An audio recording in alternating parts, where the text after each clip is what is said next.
Hey, what's up? This is Kevin from Kevin's BBQ Joints, and I'm excited to bring you this interview with Chef Jim Noble from Noble Smoke in Charlotte, North Carolina. I've been following what is happening with Noble Smoke for a little while now, and it just recently opened, and it's different than most Charlotte barbecue joints or barbecue joints in the area because they serve brisket and they serve beef short ribs, and they have six 1,000-gallon Texas-style offset smokers. It's a pretty amazing undertaking, as well as Lexington-style brick pits to cook pork butts. This is interesting because he has an extensive culinary background and he's opened restaurants, a French restaurant. He has a restaurant. I used to go to High Point, North Carolina twice a year for the furniture market, and he had a restaurant on Main Street that I used to go to, which is just crazy.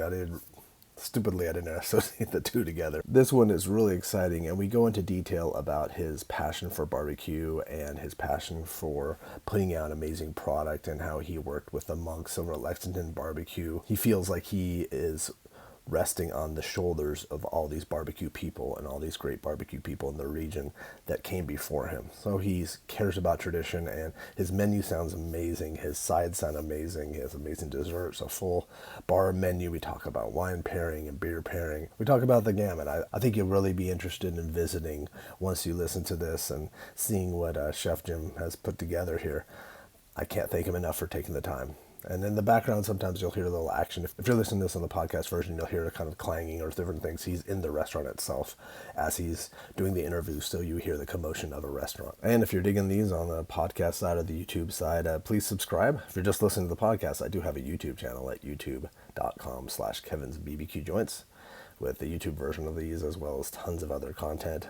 I have a website at kevinsbbqjoints.com with links to everything that I am doing, the podcast, the YouTube, as well as we have a list of barbecue pop-ups in Los Angeles, barbecue and underground spots, as well as a list of barbecue and underground spots in Texas that I put out weekly. So check those out at my website. Follow me on all the social media at Kevin's BBQ Joints. But in the end, thank you so much for listening. I hope you enjoy this. I was in the nightclub business after school for about 5 or 6 years and was trying to do restaurants in Clemson, South Carolina. That's my last place I was in the bar business. Okay.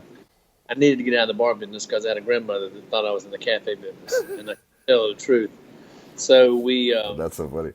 went to Napa Valley in '82. I had tried to go to Charleston in '81 to open a bar and then do a restaurant down there. This is before there was any food in Charleston.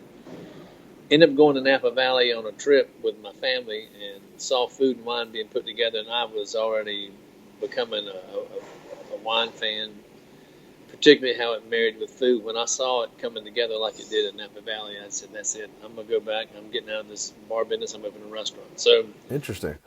my first restaurant was French, Okay. and mainly because my background and study that I did on my own was mostly French, starting with probably Julia Child's mastering art of French cooking. Yeah, that's such an inspiring. Were you watching as a kid her specials, her PBS show? But back in those days, there wasn't a food channel. No. All you had was the great chefs of France and the great chefs of New York, with people like Andre Saltner and Lattès and stuff like that. Then there was a show, the great chefs of New Orleans. Oh yeah.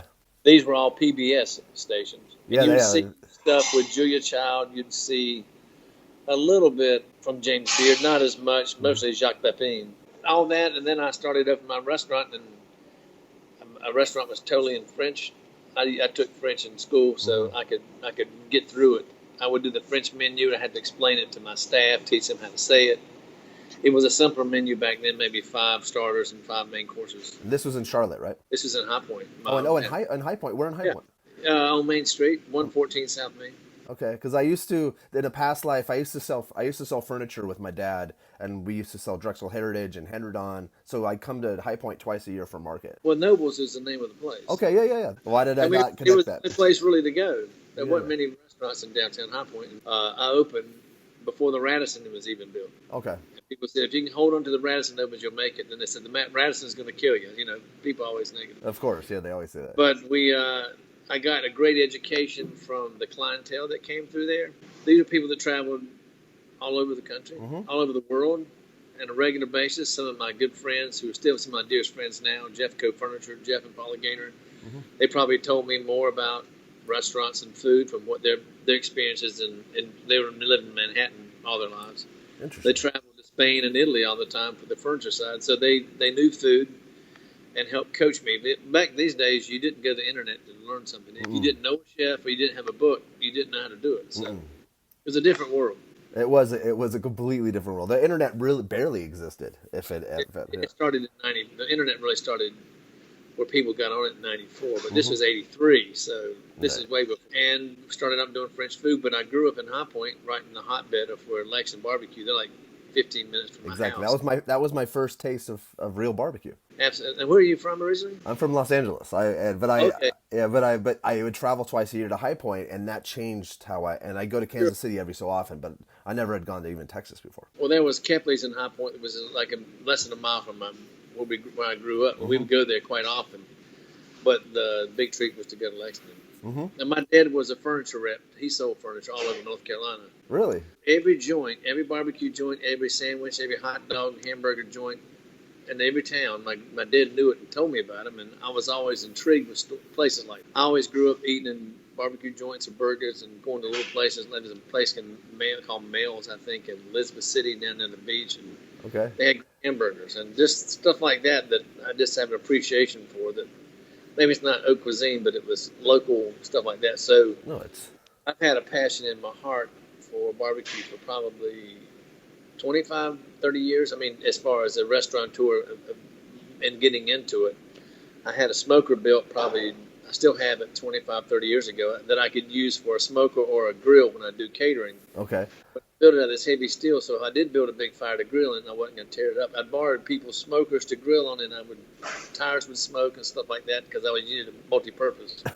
Just a big metal box that this guy built for me, some farmer, and I still got it.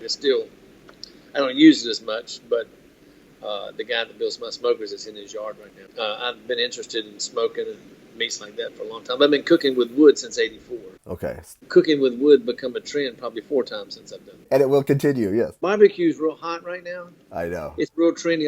And then eventually the magazine is going to have to come up with something else, so it's not going to be as trendy. But people are still going to eat barbecue. Yeah, people will still line up. People will still wait for it. Because it's in our blood. It's in our DNA. But when you started Noble, were you thinking in the back of my mind, someday I want to open a barbecue place? Or there was a place in Lexington called Jimmy's Barbecue. It was an awesome place at one time. And like a lot of barbecue restaurants, the second, third generation probably went to gas at one point. Jimmy wanted me to buy it. This is before 85 swung out that way. It was out 52 or 8. I can't. Highway 8. Out of Lexington, maybe 3 or 4 miles. But he said the new interstate's coming around here. 85 swung away from Lexington Barbecue, went about 5 miles to the east. Okay. Never affected Lexington Barbecue, but it didn't really. He wanted me to buy it. God, this is probably 90, 91. Really? He wanted $1 million. I said, "You're crazy." I never did it. They're not open anymore, but it was a classic place. They had great skins there. Coming from California, I didn't realize how sweet tea was. I didn't know what hush puppies were. I didn't know what traditional slaw was. All those things I learned at Lexington Barbecue. Did you befriend Wayne Monk? Did you? Oh yeah, I would say if you can look online on some Instagram posts, I have 2 types of pits in the smokehouse. I've got 6 1,000-gallon tank Texas-style smokers that are pretty much the same way that Franklin did it. I went to visit them in about maybe 10, 12 places in Austin probably 3 years ago just to see brisket. And I was playing with it before. I had an offset smoker, but it was reverse flow. I came back and tore it out and made it straight. And then I built a 1,000-gallon tank. I built those pretty much as most of those Texas guys make it. I don't think you can do briskets in a traditional North Carolina pit, or I'd say a Lexington-style pit. And so we also, in the process, I want to do brisket, but I also want to do North Carolina pork. I'm no dummy. I'm a North Carolina boy. I'm raised here. I don't want to do non-traditional barbecue. I don't chop it real fine. And what I tell people is don't chop it until it's getting ready to go in the mouth. As soon as you chop it, it begins to oxidize. As soon as you add vinegar to it, it starts to cook it, in a vinegar way. So we try to do as little to it until people ask for it. But I had to build the traditional pits, and probably I really got serious about opening a place about 08 or 09, then tabled it, opened up another Roosters, and then said I'm not doing anything else to open barbecue. So then that's what we've just done. Just finally achieved this goal I've had for a long time. Were you doing with Roosters? It's a lot of live fire, right? You're doing a lot of Yeah, live fire cooking. yeah. Were you doing any brisket at I all? do rotisserie. I would spit roast pork butts. Okay. And they were good, but it's just not the same smoke impartation. And it's different in a Texas tank than it is in the traditional pits. But we finally got the traditional pits finished. I was waiting on a couple metal pieces to come in. In fact, Wayne Monk and Ricky Monk and Nathan Monk and Bubba, I can't forget Bubba, that's Ricky's brother-in-law. They've all been so kind to me. I've gone to school there without working there. Oh. They're an open book. They showed me their pits. They introduced me to Roger Kuntz, who's one of my legends. I've got 23 names of the legends in this place. I don't want to come across as a cocky chef that says nobody knows how to do barbecue. I'm going to teach them a lesson. I want to learn from the legends, and I honor these legends in our store. We have a counter called the Legends Counter that kind of honors these guys. I pay tribute to them to say thank you for teaching me what you showed me. Oh, that's so great. And they were open book, and they introduced me to Roger Kuntz. Again, he's one of our masons. The number one, he's one of our legends. The number one legend is Wayne Monk and his family. Number two in the state of North Carolina is Pete, Bruce Jones, and Sam Jones, of course. And then there's one other top one for me was a guy named Scott, Adam Scott. He's been long passed away, but he was the first black-owned barbecue restaurant in Goldsboro called Scott's Barbecue. Their sauce is still made. It's still red and yellow. Mm-hmm. Oh, yeah. But he started in his house. He had a job at a factory somewhere. I can't remember exactly what it was. It was maybe a factory or a hospital. But he started smoking barbecue on his porch and then closed it and eventually opened up a restaurant. And then Dick Reynolds Jr., R.J. Reynolds' son, hired him to be his personal barbecue chef. Interesting. So he left and moved to Winston-Salem as an itinerant preacher. But Scott's Barbecue went on until probably the last 2 or 3 years they closed. 20-some people I honor as legends. Some of them are writers. Some of them are pit masters. Some of them are owners. But all these guys I pay tribute to. And Wayne Monk was probably just instrumental for me. And I'll give you the timeline that we realized. In 1919, a guy named Sid Weaver opened up a little barbecue tent on the square in Lexington, North Carolina. Okay. Who hit the... When the courthouse would get out at lunch, he had barbecue. Another guy opened up on this other side called Jess Swicegood. Jess Swicegood, they both opened in 1919. They both built brick and mortar there. And later, Jess hired a young kid named Warner Stanley, who started working with him in high school. I was going to say, I was thinking this. Okay. Then he went down and taught his brother-in-law in Shelby, Austin Bridges, how to do barbecue. And another guy named Bridges, is Red Bridges, no connection. Came back to Lexington, bought Jess Swicegood's brick and mortar store, hired a young kid named Wayne Monk in the 50s, I think, and then he eventually went, he hired Wayne Monk. He started learning how to do barbecue with him, and one other guy named Tussie Holland was teaching Wayne. Meantime, in 1953, Stamey goes to Greensboro, opens Stamey's Barbecue. He's the first person to put hush puppies with barbecue. It was a fish camp thing, and he did it. Oh, that's true. Then Wayne Monk opened his place in 1962. And I started going to school, and him. Every time I'd go in there, I was learning something with my eyes, with my taste buds, with my smell, with my, he's also.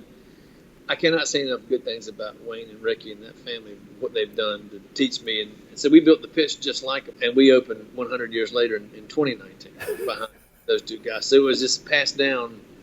I didn't have the privilege of working for them, but I did have the privilege of them teaching me, and I'm a sponge. If they show me something, I'm going to get it. And I've been cooking with wood for a long time. It was just a natural for me to want to do this. And Noble Smoke, you have 6 offset cookers. Who built? A guy here in Salisbury, Travis Cobble, with Smoke and Steelworks. Okay. He was making some other kind of smokers, and he was making some reverse flow stuff. And I went to visit him. I said, let me borrow your smokers? I think I want you to build me some, but I want to borrow them for one night to smoke. He says, I can't do it. I have to rent them to you for $500. I said, $500? He said, but if you buy one from me, then I'll give you the credit for $500. I said, well, it's an expensive education if I don't learn it. Okay. I brought this big, you had to use a fifth wheel to get it to my house. It was on my curb at my neighborhood, and I'm in a quiet neighborhood right near South Park, in Charlotte. Oh, yeah. And I smoked overnight, and I said, this is awesome. So I had him build me one.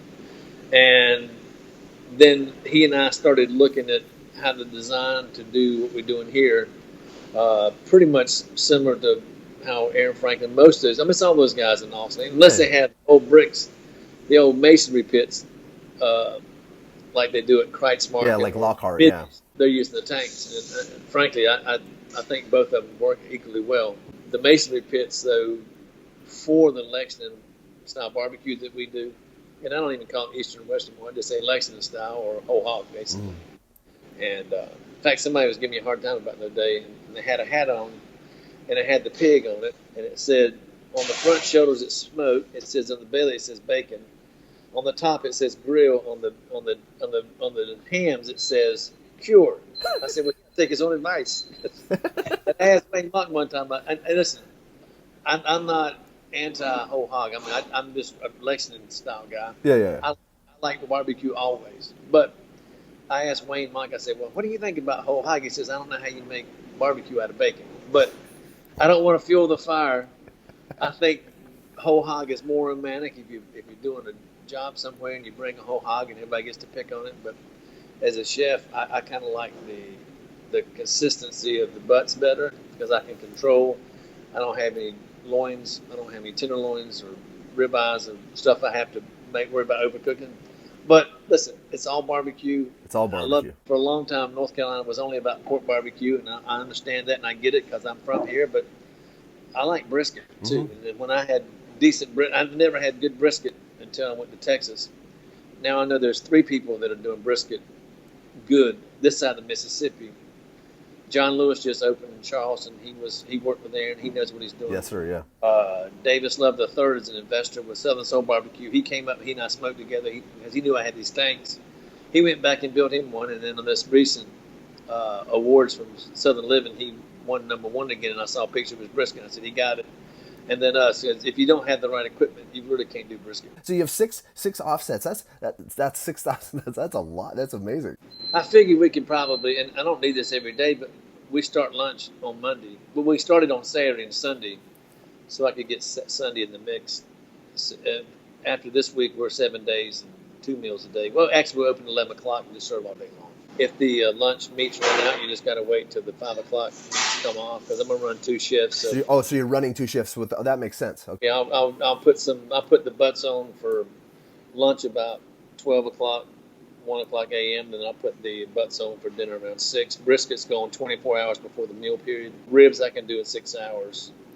Chickens 2 or 3 hours. We're doing turkey breasts and they're just phenomenal. They're a sleeper. They take about 3 or 4 hours. Turkey breast at a barbecue joint is a sleeper. If they're doing it right, it's an amazing. We started putting I just called it a hot turkey sandwich on with the buns that we make. We have a bakery at Roosters, one of our stores, and we make all our breads and desserts for all our restaurants. Plus, we sell wholesale to probably 12 or 15 other accounts here in Charlotte. Oh wow! Making our buns, and I'll take the bun with Duke's mayonnaise and 5 ounces of turkey. That's it. Oh, it's unbelievable. Okay. I've eaten it. I've been out of town for a few. I had to get away for a few days just to get some rest and get my. I mean, this has been in my head for like 6 months. I can't cut the thinking off because we're also learning to schedule. All my restaurants. People walk in the door and I don't cook their food until they tell me what they want. Here, I've got to get everything ready before they come. It's a different. Lots world. of planning. Yeah. You have to plan it, figure out what's it going to be like. If I have extra pork, we also have a ministry uptown that we help feed the poor every day.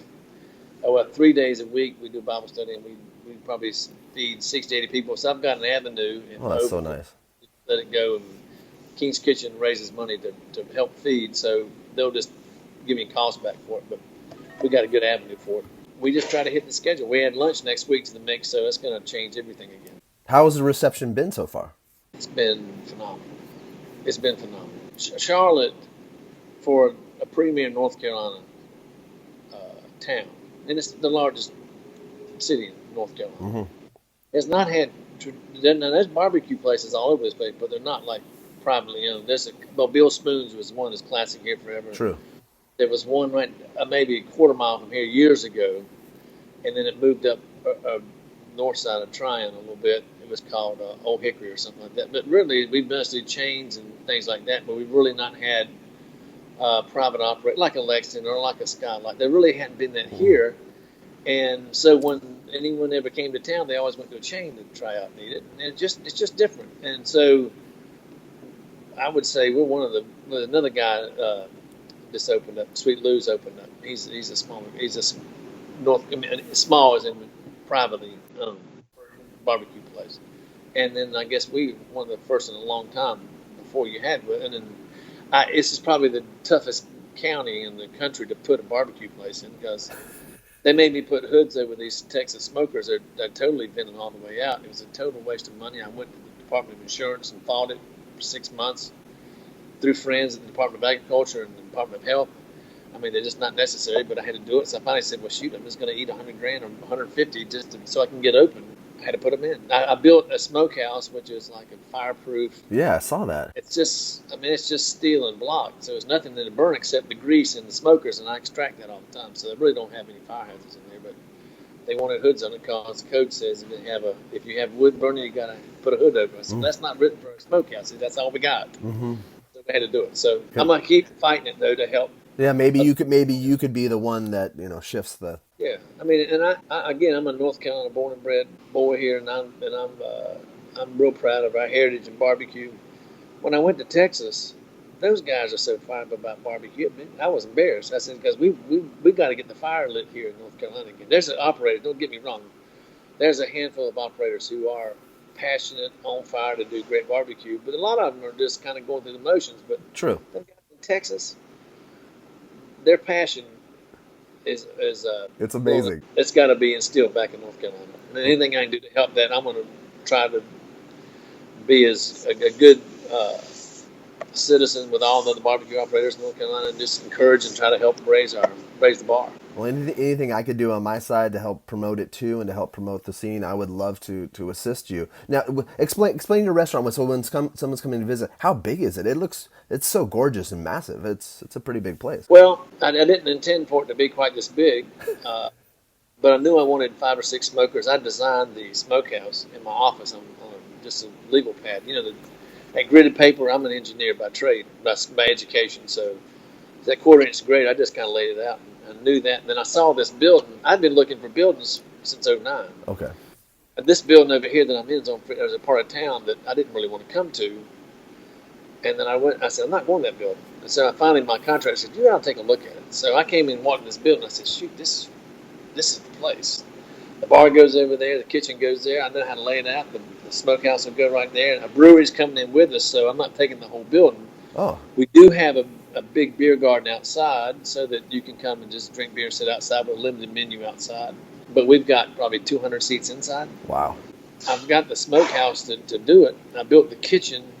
Most barbecue kitchens I go to, I can't really figure out the flow of the kitchen. And I'm an engineer by trade, and I've usually designed my kitchens for flow and for the maximum efficiency possible. So we built an old chef table like you see in a hotel. And the lines behind that is where they're cooking the vegetables and sides and the desserts and salads. Everything's done in batch cooking or a la minute. And I'll pass it to the front. I love the way that in Texas you walk by the meat cutting station, standing like a cafeteria line, which is nothing wrong with that. But I personally like to sit down and be waited on. Mm-hmm. I want another beer, or another glass of wine, or another glass of tea. I don't want to have to go get it myself. So we made it so that we have the meat section right where everybody sees it. They just pass it to their right to the expo counter where everything comes, just like all my restaurants. Everything expos. It's got to expo from somewhere. Yeah, exactly. No matter what kind of restaurant you got.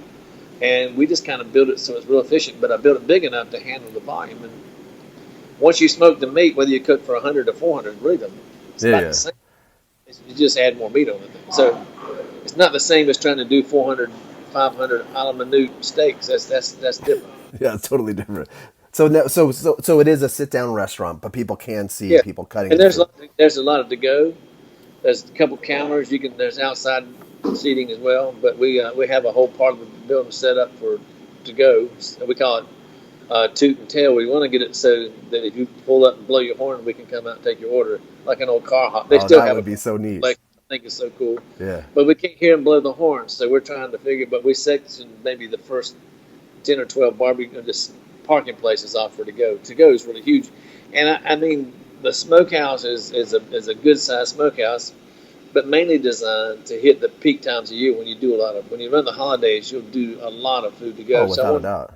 capacity to do it. And you have a great event space too. People will be probably Yep, renting out. Yeah. yep. There's about a 1,200 seat space on the. You done your homework on the end where I can seat 80 to 100 people, and there's also the beer garden out there, and it can spill out to the east lawn.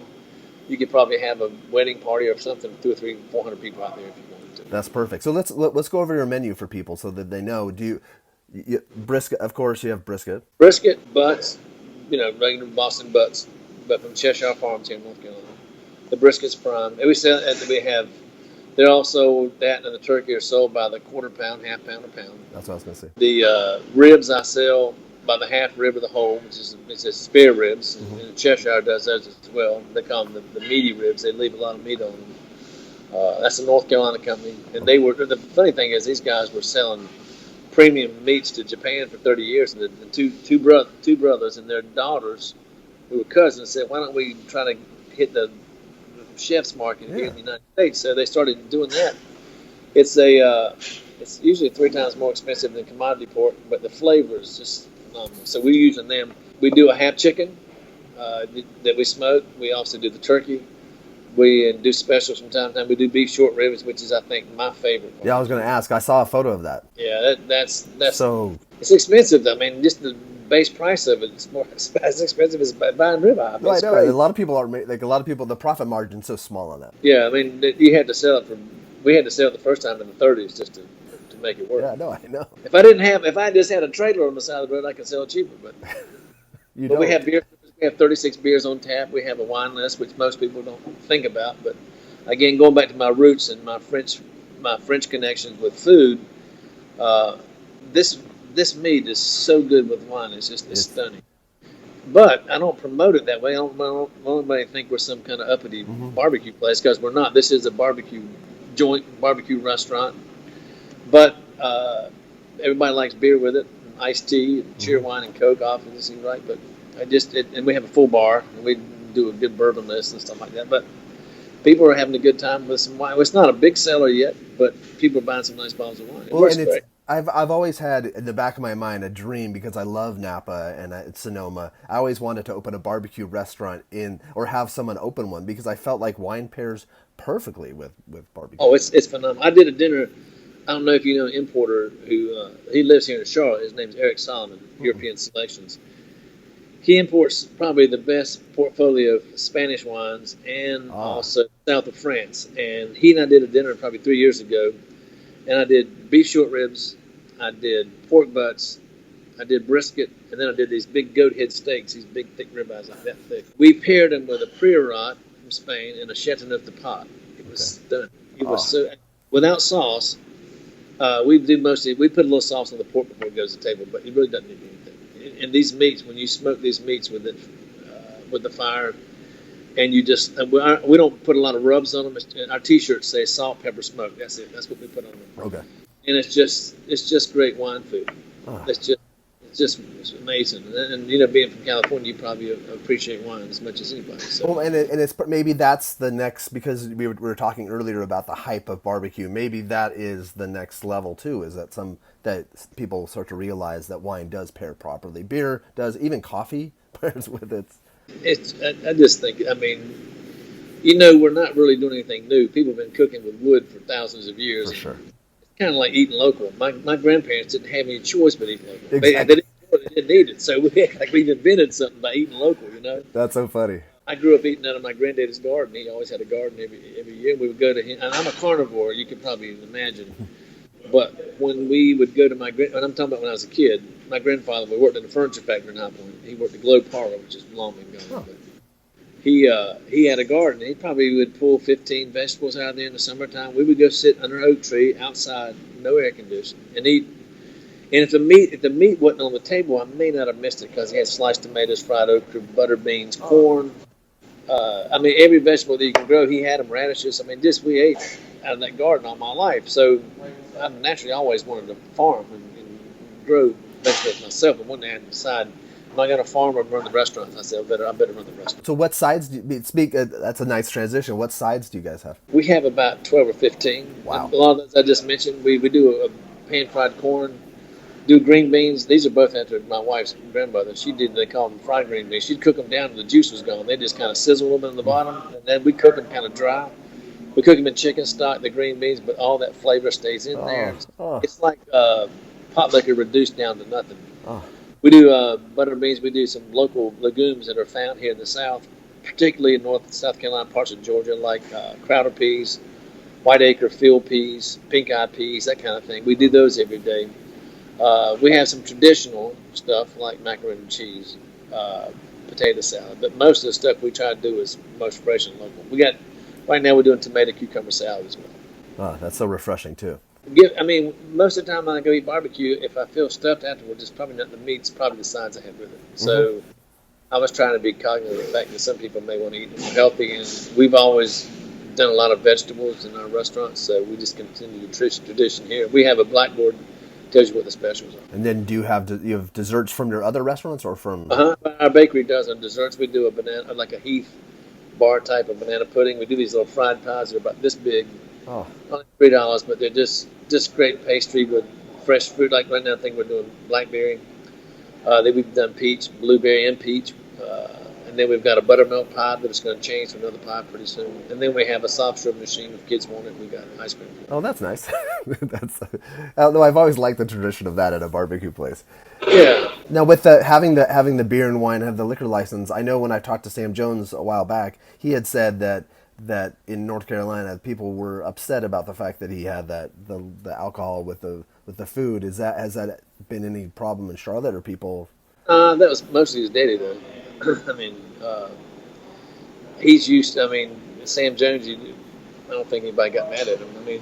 Most of these people that eat barbecue may have a beer at night, but the guys in Texas, they sell for lunch and then they go home. But they're such a. My main focus here is not make money. My focus is to make barbecue. If I make barbecue right, the money will come. So I have a different philosophy than some of the guys trying to grow a chain of them. There's nothing wrong with those chains. I've got Roosters. I'm going to do multiples of that. But barbecue, I'm doing this one. That's all I'm doing. And my goals here is to be among the best barbecue restaurants in the Southeast. And the main focus is the meat. And we spend a lot of time on that. But the bar part, particularly in Charlotte, doesn't bother anybody. And maybe in North Carolina you may have some folks, but they're going to Sam Jones pretty well. They still go to Skylight. They do. No. They go to every place that has alcohol. I was just wondering if it's different than California when I went there, and it was also strange too. Can you still smoke in a restaurant in North Carolina? No. Okay. And my restaurant in Winston-Salem, which is R.J. Reynolds' headquarters, that's where they were founded. I kind of did it early. I sort of went a little ahead. Boy, I had people mad at me because they didn't let them smoke in the restaurant. But then it became a law, and it wasn't on my plate anymore. But they got mad at me. But I had so many customers who didn't smoke that couldn't stand the cigarettes, even in Winston-Salem, which is the namesake for Winston-Salem cigarettes. It is. I know. But there's a lot of things that have changed. The furniture companies have changed. All gone. People are gone. There's small guys around these days, but it's a different landscape than it used to be. Smoking cigarettes is not cool, but now everybody wants to smoke pot. So what do you know? Yeah, I know. In California, no, it's in my apartment complex. A lot of times the air is so strong. I'm wondering what's happening. Things have changed a lot, but it's exciting. Do you feel a sense of accomplishment? Like, I know you have a long road to go because when did you open? You opened how many months? July 12th. July 12th. Well, so many times just trying to keep up with the demand. Now we're getting the hang of it a little bit better, and we know about where our threshold is, and so we try to cook. We ran out of brisket last night about 9:30. That's a good time. Oh, that's a great time. Oh, okay. And this is after Labor Day. The first couple of days after Labor Day is always dead. Everybody's back in school, and I don't know what they do in California, but they start school the week before Labor Day here, and then they take a break. I don't get it. They don't just wait till They did the same thing here. I kept thinking the same thing. I'm like, they have a 3-day holiday after. Just wait. Let everybody.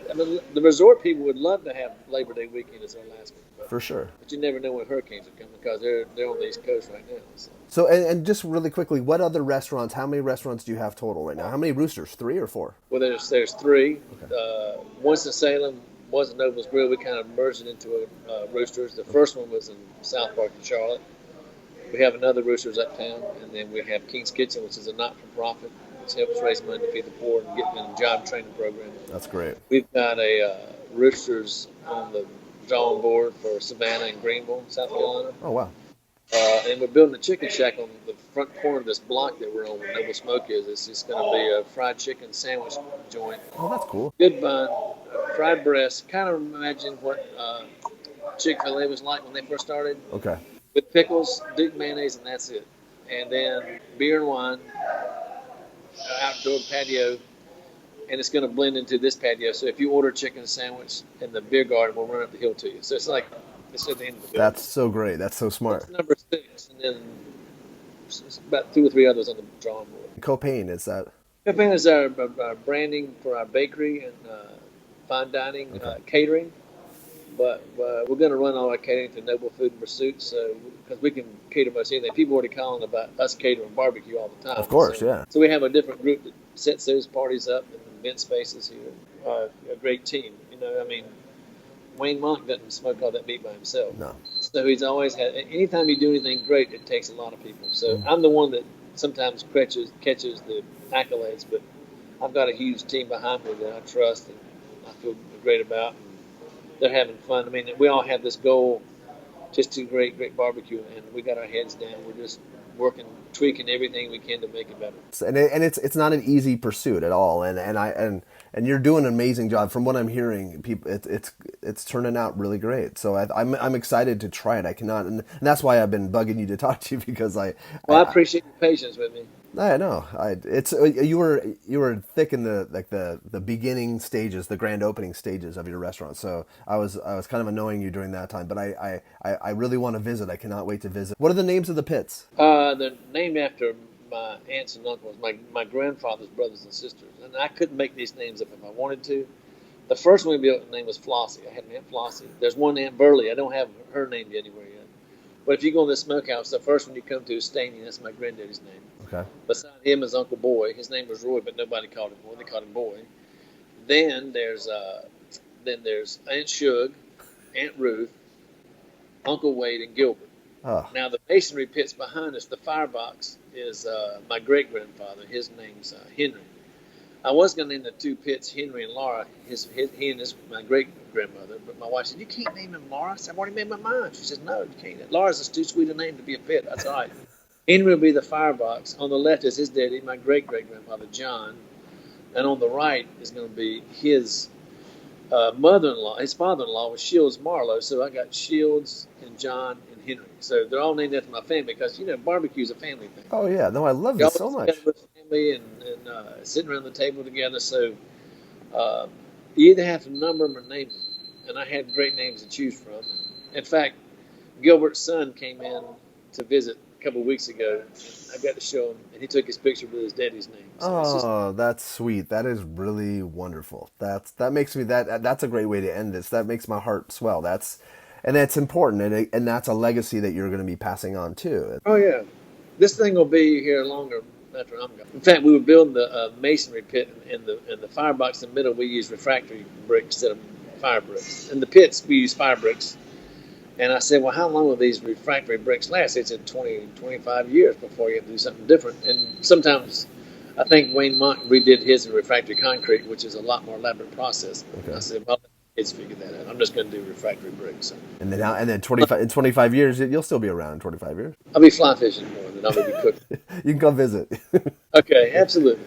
Well, thank you so much for taking the time. I cannot wait to visit. I'll put links to everything in the notes, and I'll do a companion blog piece, and I'll reach out to you before I come out, because I'd love to hang out with you and have some wine and barbecue. Oh, that would be great. And one thing I keep telling the staff every day is that we're serious about barbecue, and we care about this legend of barbecue and the people that came before us. I can't say enough good things about the legends. And if you look at that lineage that went from Sid Weaver all the way down to Wayne Monk and then me, I appreciate the fact that people pay it forward and teach people how to follow. So we're going to do the same thing. And you are, and this interview has been dotted with those names throughout. This has actually been a good history primer for people that don't know about North Carolina barbecue too. So thank you. See these guys. they've been dancing for 100 years. I said, just let me dance us all. I, Thank I'm so proud of you. So thank you so much, Chef. I appreciate the time, and I'll see you in a couple months.